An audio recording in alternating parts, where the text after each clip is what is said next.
It's an interesting story behind the relationship between the Riang and the Uchoi.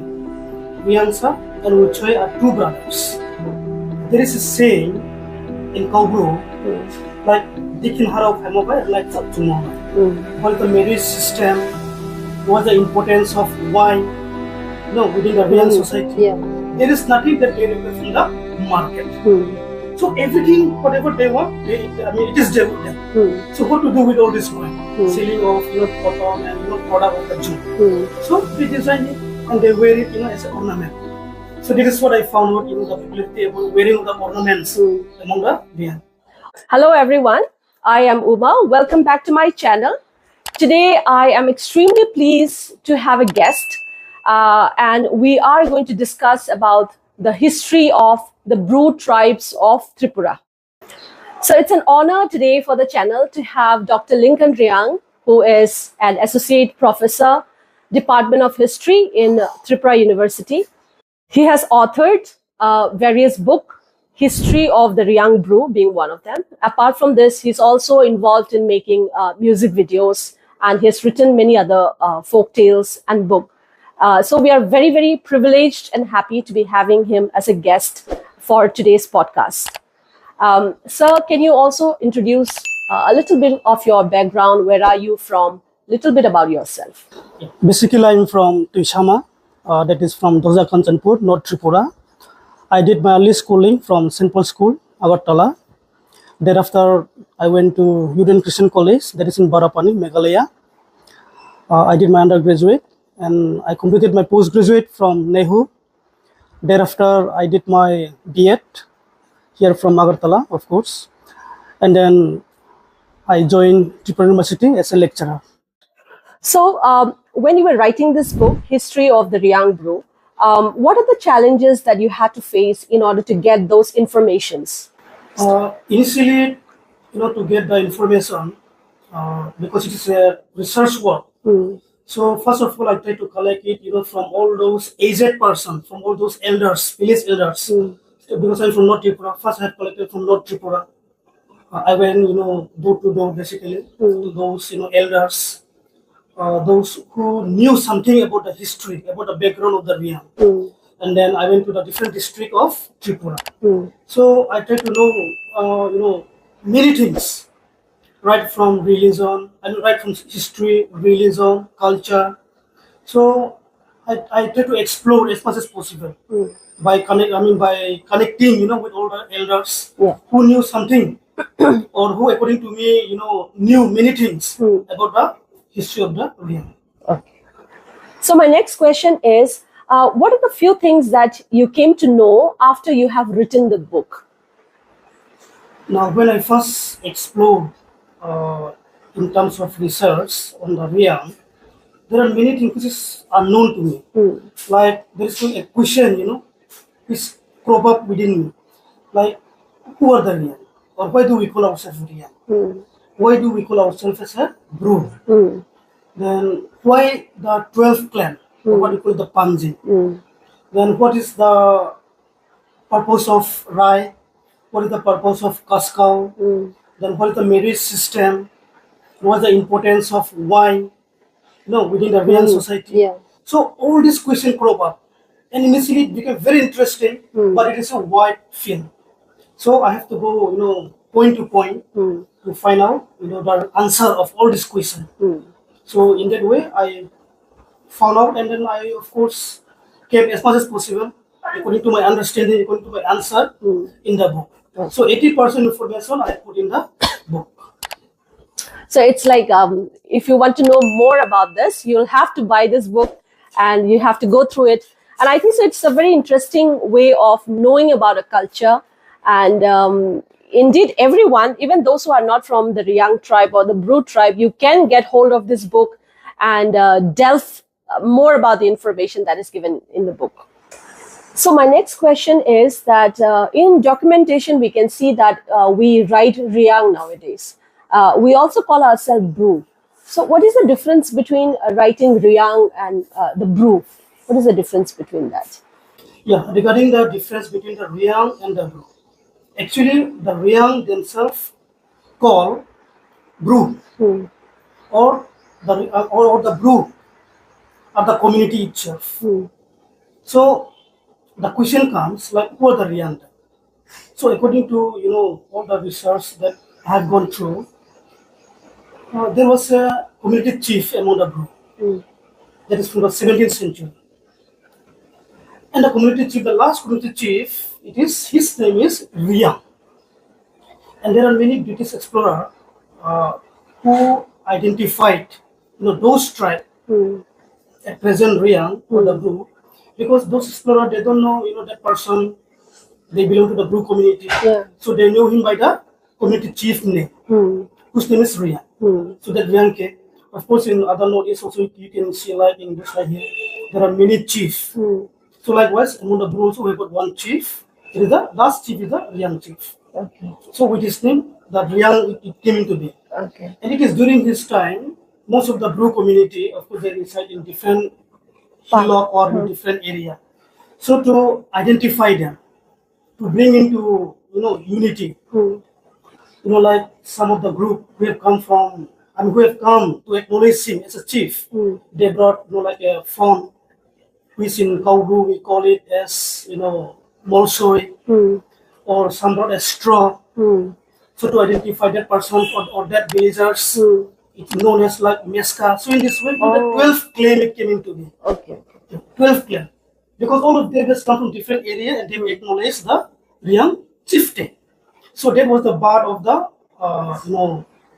Panji or the birth of the clan among the Bru community. Or here I say the Riang community. So, But according to one of the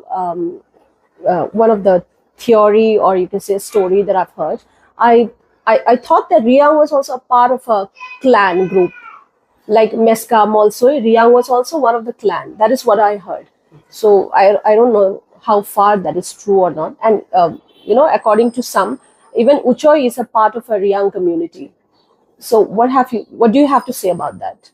yeah, regarding this actually, let me go back to that history again. That Bruha and Braiha. Now we are from the Bruha. Our ancestor is Bru. So we call it Bru because we are from the ancestor of Bruha. And Braiha, of course, we have some other tribe residing in Assam. And then of course this Bruha, it is there through the lineage, the Maharaja, it was, installed, as per the story, Okay. or as per the history. And of course, some part of this Bru, they have, make it to the Rangamati, that is in present Chittagong Hill tribe in Bangladesh. And that is on 17th century, which I was telling, the installation of the chieftain. And the last was the Riang chieftain. Now, regarding this, why the Riang are not as part of the 12 clan. Now, Riang is the name of a person, name of a chief. And this chief, younger brother is a Uchai. Okay. So, Riang Sa and Uchai, they are two brothers. Oh. They are two brothers. That's why they are not being kept within the clan system. Okay. Their own family line is there. Their own family lineage is there. So those lineage, they still have that Riang. Okay. That's why some people, they do not keep them as a part of the clan. Otherwise, Uchi also would have been a part of the clan. No, Uchi is not a part of the clan. Riang is not a part of the clan. Only the 12 clan are there. Because they are two brothers. But so this Riang and this Uchai, they are also, I think, so part of the Bru. That means. Yes, they are also part of the Bru because they are Bru. Because they are from the Bruha. Okay. Their sister is Bruha. There is an interesting story behind the relationship between the Riang and the Uchoi. Now, among the Bru community, there is a saying that Riangsa and Uchoi are two brothers. And there is a saying in Kaubru, like Dikin Harau Hamobai, like Saptumobai, which indicates that with the coming of the foreigners, Bru, there is a wearing of a red, cloth. Now, this also indicates that a northern Bru or the Riang, earlier, let me take an instance of Chittagong Hill Trek, now Bangladesh, of course. In Rangamati, the place of the Riang Kaskau, they are the Riang, they were the black person or the Riang cloth, and the Southern that indicates in the Bandarban area, which we call the Uchoy.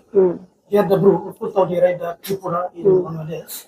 So they were the red one. So they are the two brothers.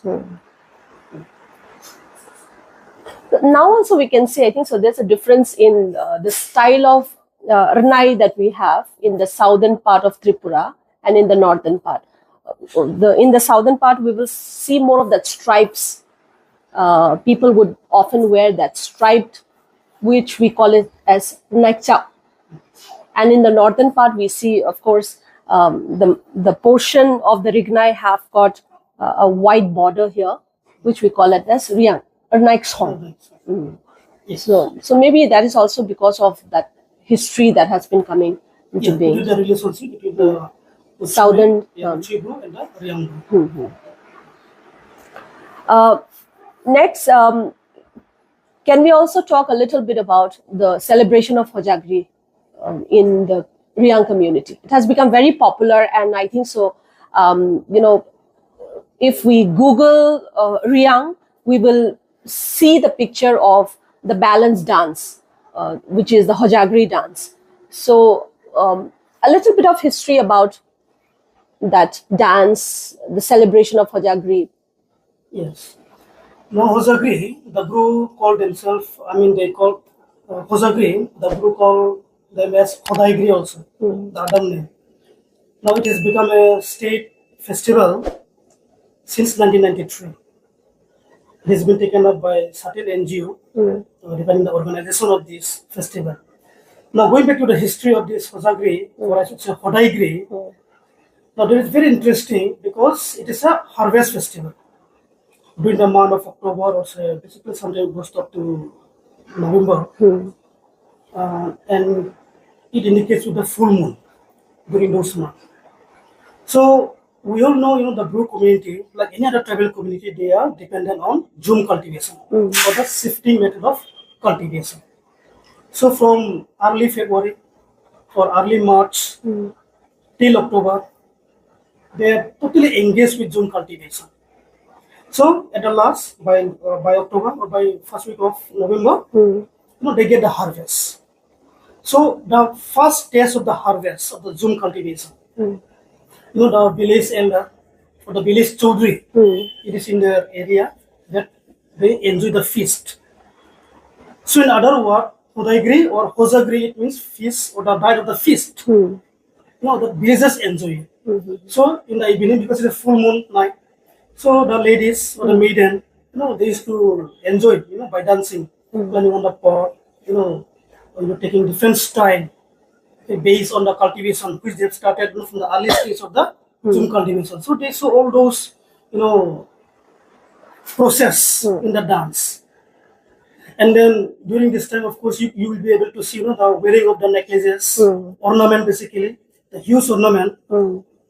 Now there is also very, there's a important history or very peculiar history behind this, which I found out in the midst of my research. You can see like no other tribe, you see, the wearing of ornaments in such a manner the young or the brew women wear. Even you can see in the Hojagri dance itself. Now there is a saying that, the coin, it is a silver coin, and they are mostly from the British era.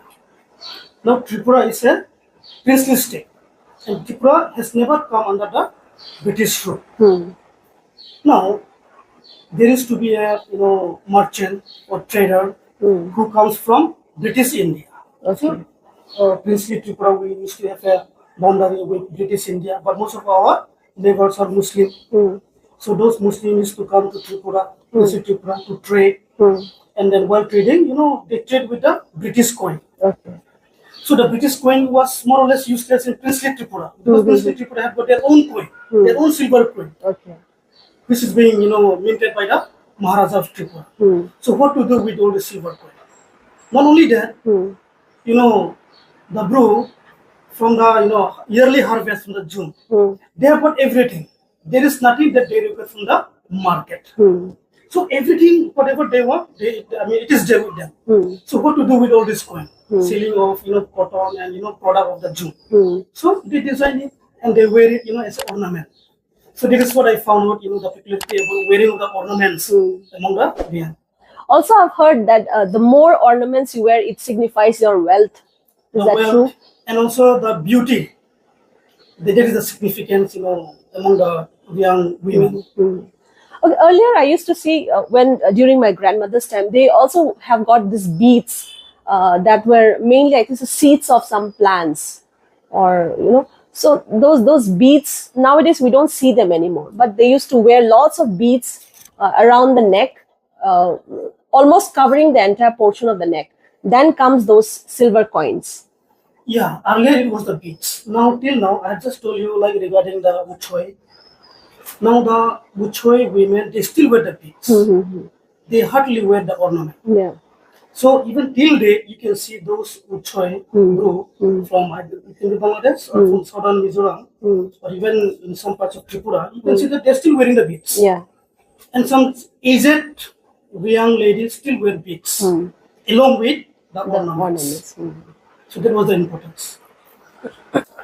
So my next thought or question is, any big language or any famous language, even if we talk about Sanskrit or Pali, which was an enormous popular form of language at one point of time.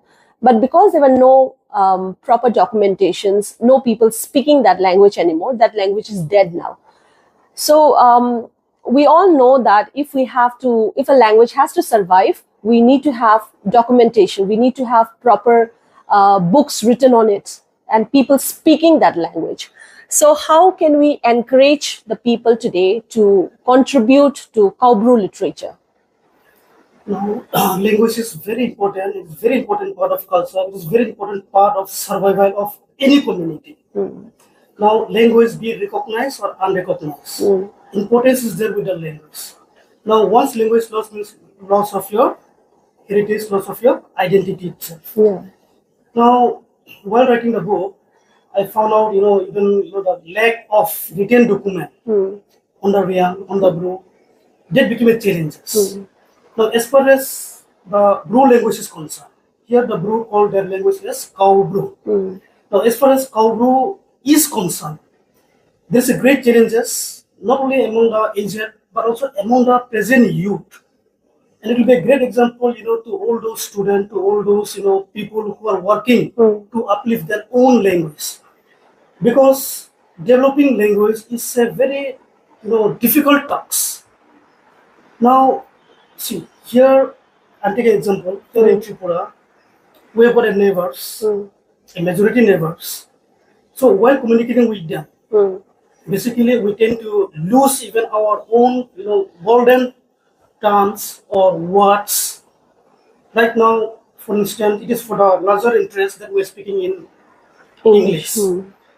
But then I wrote a book, it is a booklet known as Phamungma, Kaurike Phamungma.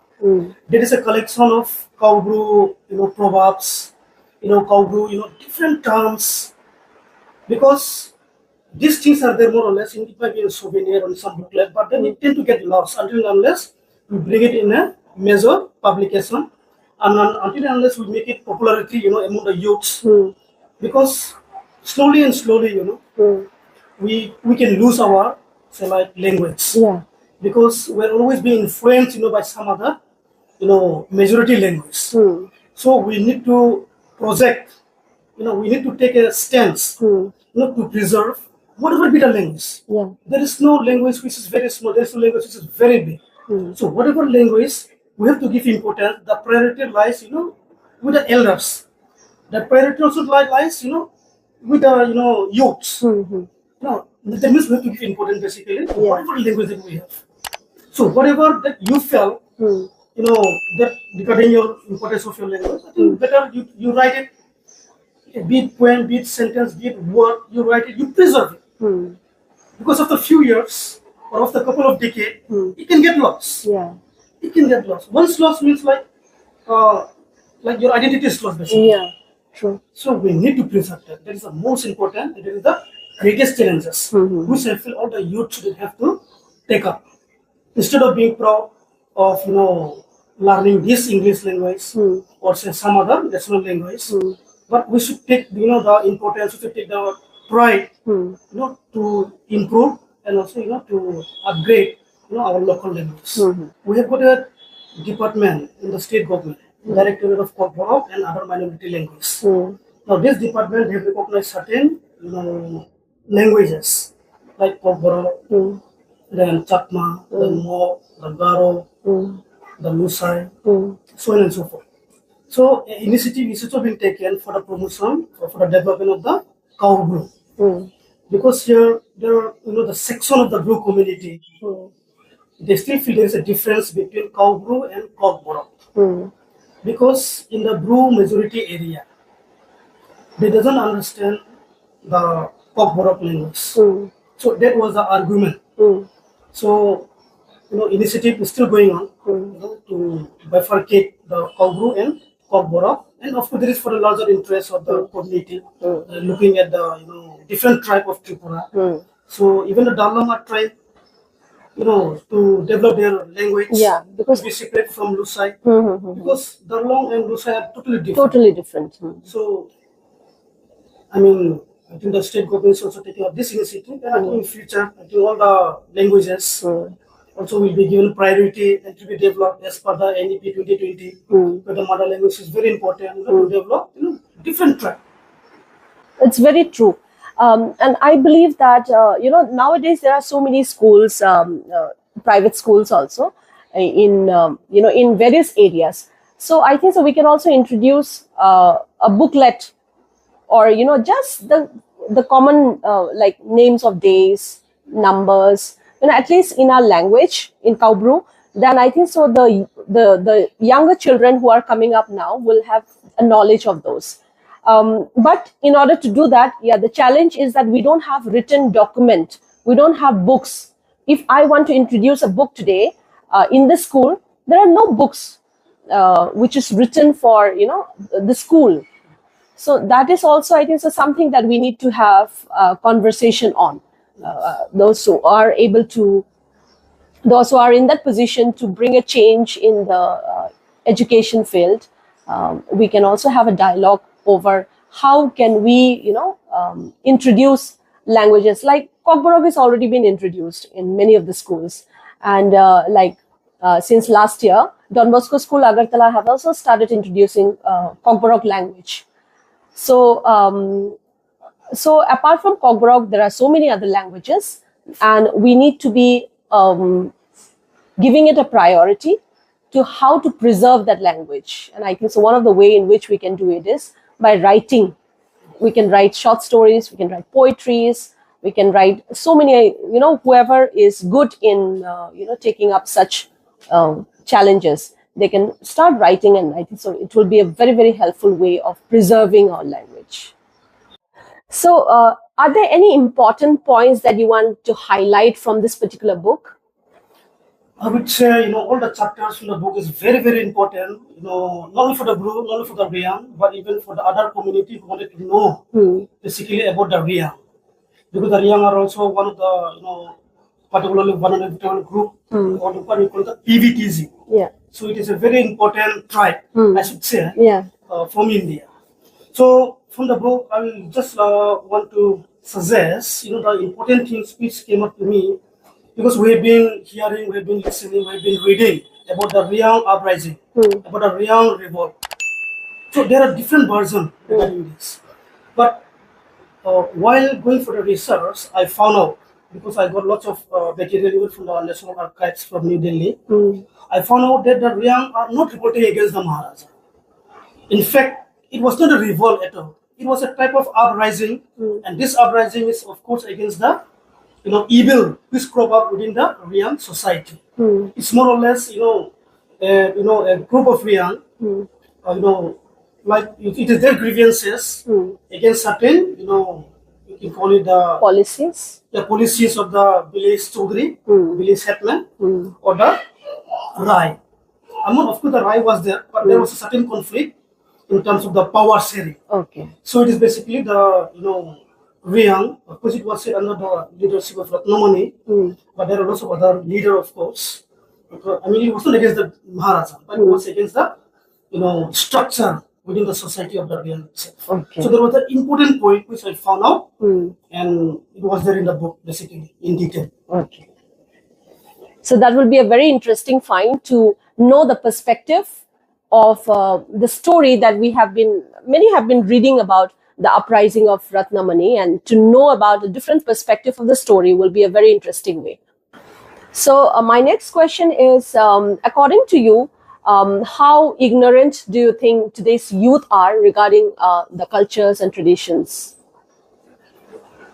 According to me, I wouldn't say ignorant. I would say they are the most intelligent. The youth of today are most intelligent. Why intelligent? I would say is that, they are into now everything, be it education, be it the cultural development, or be it any other upliftment of the society. Now, why I'm saying this, for an instant, because it is the youth. It is the youth you will see, be it in politics, be it in religion, be it in cultural, upliftment. It is the youth. With whatever education that they are getting at present, be it in Bengali medium, be it in English medium, but this youth, they start knowing the importance of culture. Now, for instance, say in a private school, there used to be a cultural festival. So in a cultural festival, you will see that, they used to wear a colorful traditional dress, which otherwise would have been different. Now, from the childhood, the importance that they are being brought up. So right now, this youth, they understood, all this importance. Now, let me take one example. Earlier, in 2013, I started making, folktale-based music album known as Brau I took up the challenges because we could see in our society that, slowly with education, we tend to neglect, our culture. We tend to neglect our costume. So in order to improve, in order to develop it, in order to revive it, I feel like, okay, just preaching is not enough. Let us show them, let us make them aware about the importance of our culture, about the importance of our costume, about the importance of our dance and song. So I took up that Brunei Chuma. But the actor, actress, the artists, they are not from the educated people during those days. I'm speaking during those days. Yeah. Now, what you will say, the uneducated youth.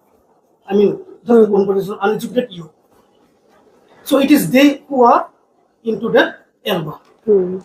But now, at present, you will see who are the artists. They are studying law. They are postgraduate. They are professionals. So all those youth now they have understood the importance of their culture, and it is they, who is carrying forward, our culture.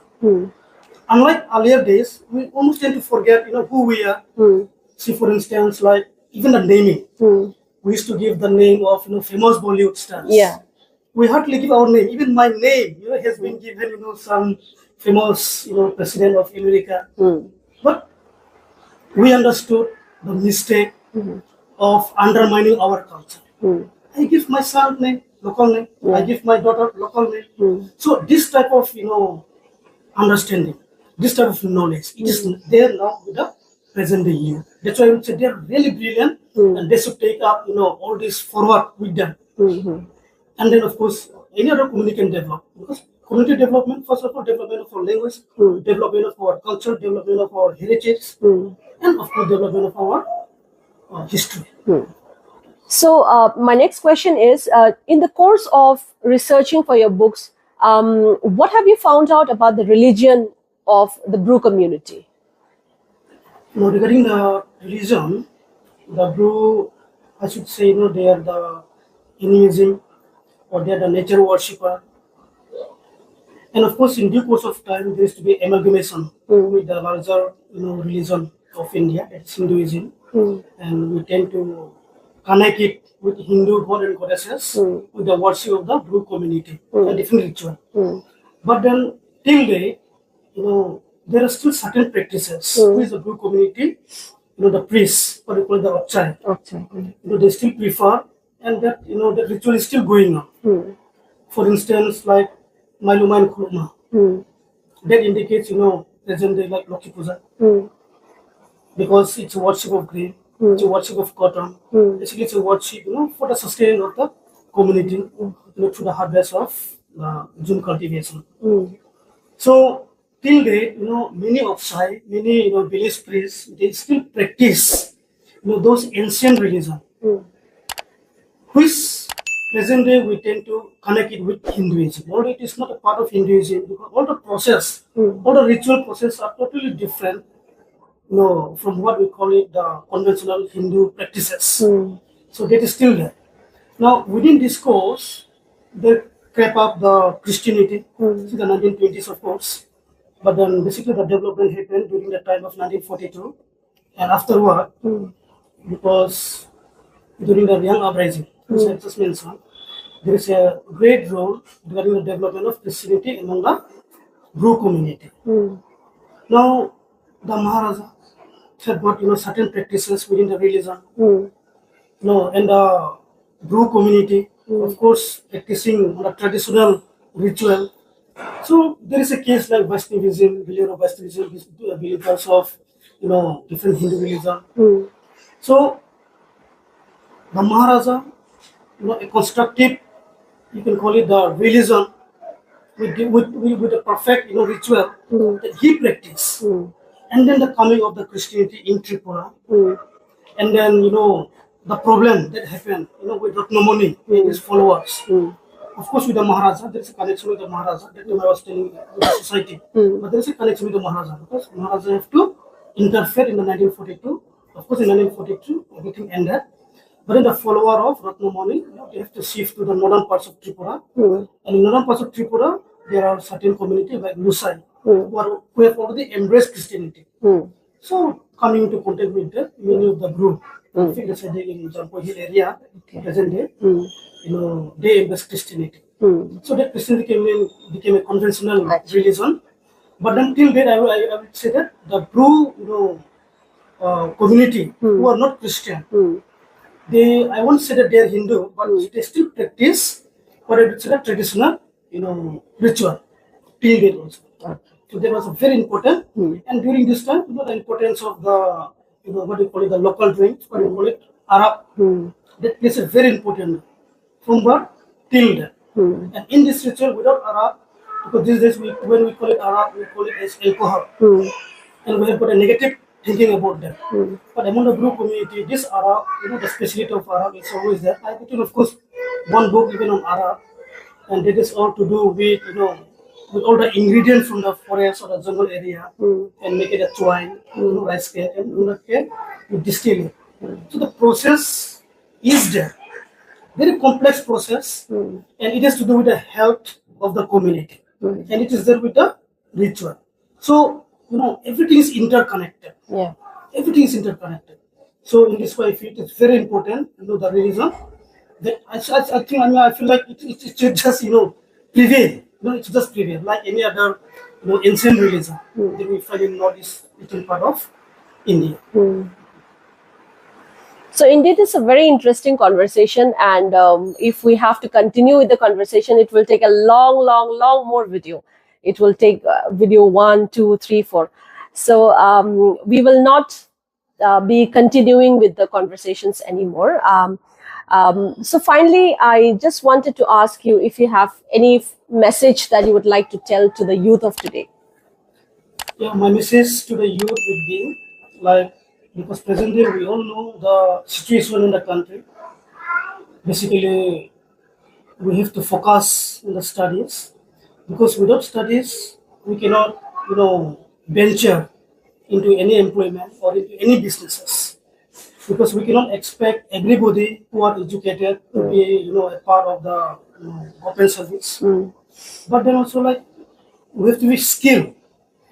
That's why I think they should know the importance of, the education system. Because now education system from this year, NEP 2020, so it's all related to even the skill development.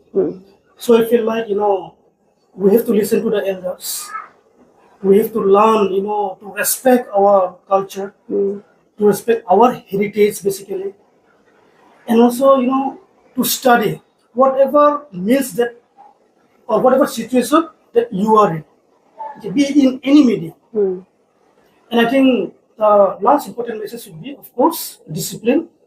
Discipline is very important, discipline in life. And of course, importance of time, punctuality, and of course, respect elders. That's the most important thing.